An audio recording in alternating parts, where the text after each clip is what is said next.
Hey everyone, welcome back to Game Reviewer. Today, we're traveling way back to the golden age of arcades 1982, where Namco brought us a game that defined the vertical shooter genre, Xevious. A game that looks simple on the surface, but hides more depth than you'd expect. Was it revolutionary or just a blip on the radar? Let's dive in. Xevious puts you in control of the Solvaloo, a futuristic fighter jet tasked with battling the alien forces of Gump. You've got two weapons, a forward firing laser for aerial enemies and bombs for ground targets, pretty standard now, but back then, it was groundbreaking.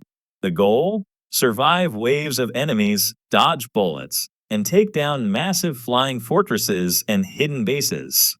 And let me tell you, it gets tough fast. Back in 1982, most games were still pretty static.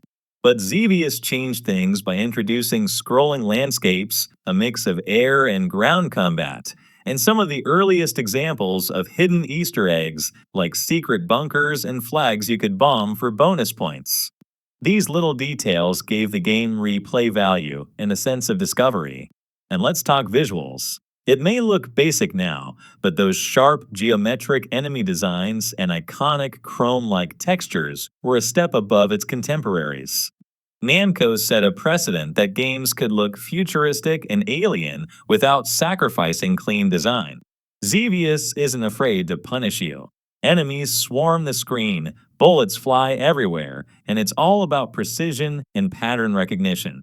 But unlike later shooters, Xevious doesn't rely on power us.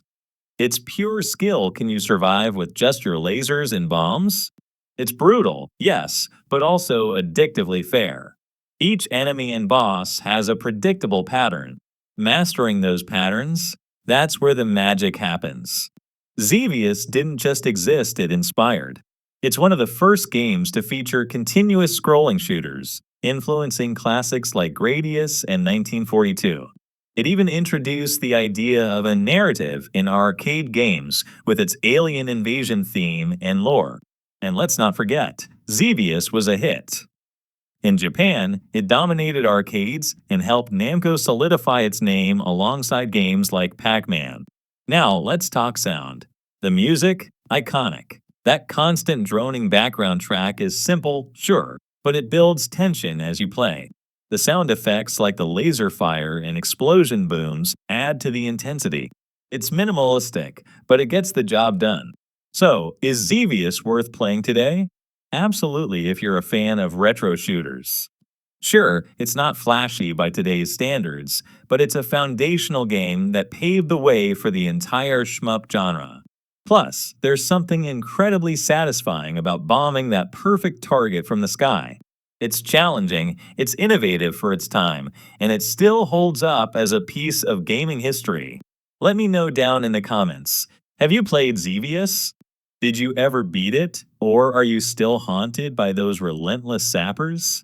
And if you enjoyed this retro review, don't forget to hit that like button, subscribe, and ring the bell so you don't miss our next trip down memory lane.